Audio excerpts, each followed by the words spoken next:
Something Yeah. that came up in your book that I think is definitely worth talking about is empathy. I think one thing you and I agree on is that it's a buzzword. It's used very often. And for folks that may not know this, empathy actually comes from the Greek words em, meaning in, and pathos, meaning feeling. It literally means to be in feeling with another. So, Jay, I mean, it's like, yeah, we're all different, but at the same time, we are capable of being in feeling with each other. And I think that's important. But I also want to talk about how you think it's a buzzword, because we've definitely talked about it in the past on this show about how empathy is just a Uh, word, but a lot of people struggle with the how to part of it. yeah. And I believe just like we can teach people how to be leaders, people who are humble and open and willing, we can teach people how to be empathetic.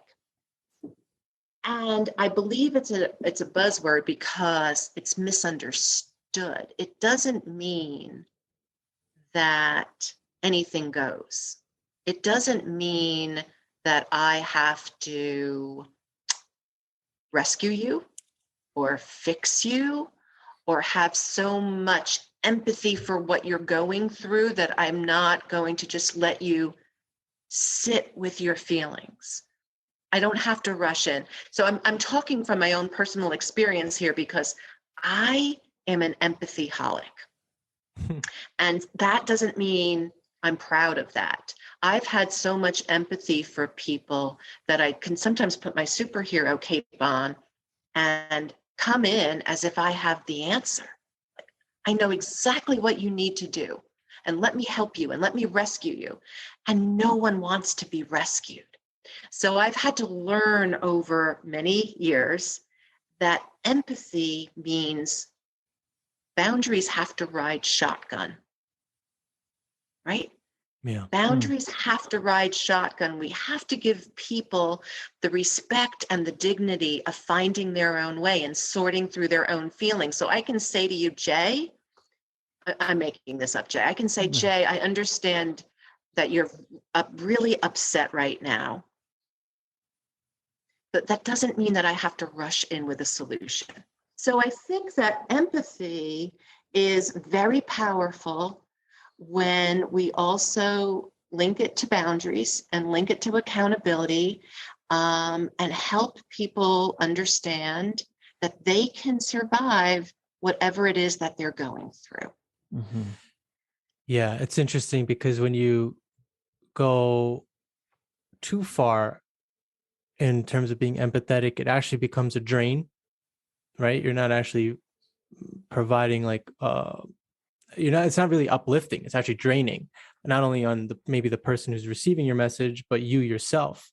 And what's really fascinating is that some of the things that people might say to each other thinking that they're demonstrating empathy really isn't that empathetic. Like, you might hear phrases like, oh, well, everything happens for a reason, or I know exactly how you feel, or what a shame, or poor thing. I mean, these are words that on the surface feel like they have some weight and they're empathetic, but in reality, they're not. And I think that's important to point out as well. Yeah. Yeah. Yeah, a lot of those cliched kind of phrases actually create disconnection. So sometimes the most important thing that we can say to somebody is, Arjan, I know that you're really going through something that's tough right now. I'm here for you, and thank you so much for telling me. Like, we don't want to pretend that we know what someone's going through. And even if we've had the same exact experience, have we really? Right. Right? Yeah. No. Right. Have we really? So my mother died when I was quite young. If I say to somebody else whose mother has died, I know exactly what you feel, I don't. I don't know exactly what they feel. Mm-hmm. So the best thing for me to say is, I'm here for you. Yeah. I'm here for you. Otherwise, it's just McEmpathy, kind of like McMindfulness. Yeah. Like, yeah. And I think on that point too, connecting that in with the idea of boundaries, I think it is really important to keep those boundaries intact because you want to have a reservoir of empathy that you can call on when you're in a situation where someone really needs you to be able to put that empathetic foot forward. Like if you're cliche example, but if you have no boundaries at work and you let yourself get run over repeatedly and get that reservoir of empathy totally depleted, and anger builds up and replaces it, and you carry that home with you, well then you may be in a situation where your partner or your child needs you to be empathetic with them, but you don't have that, there's no reservoir of empathy left in you, and they just kind of get the most jagged part of your personality. And I think having those boundaries in place allows you to keep a healthy level of empathy that you can carry with you into the different domains of your life. Jay, that's beautifully stated. And if we go back to the connection model we've been talking about, we can't show anybody else empathy until we show it to ourselves.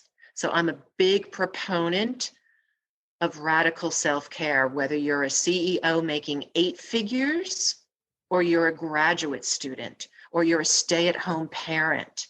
We truly have to learn how to show ourselves empathy. And sometimes the most empathetic thing we can do for somebody is know that they're suffering enough to set some boundaries.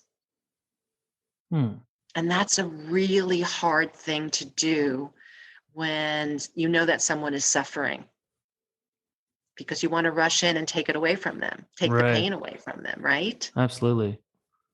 Yeah. Yeah, absolutely. Yeah. It's very difficult. And the other thing about empathy is really powerful is we learn that everything belongs. Nothing is wasted. Whatever experience we have in our life, we can bring to the table. Because our struggle or what we've learned along the way can be the light that somebody else follows, and that can really help them find their way.